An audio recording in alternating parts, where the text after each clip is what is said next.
ايه ده؟ الله، ده ايه المفاجأة الحلوة دي؟ يا أجمل وأشطر شيف، كل سنة وأنت طيبة.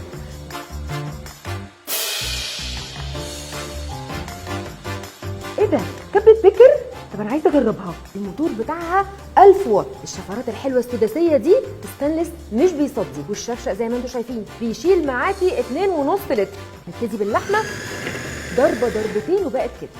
يلا بقى دلوقتي يا جماعه نجرب فيها الفراخ. الانسجه كلها فرمتها زي ما انتم شايفين.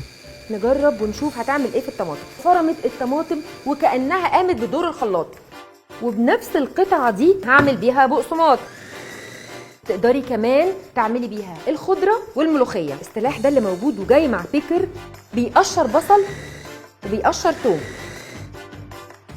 امال ايه دي يا نهله بقى؟ دي الايه؟ دي هتخفقي بيها بيض،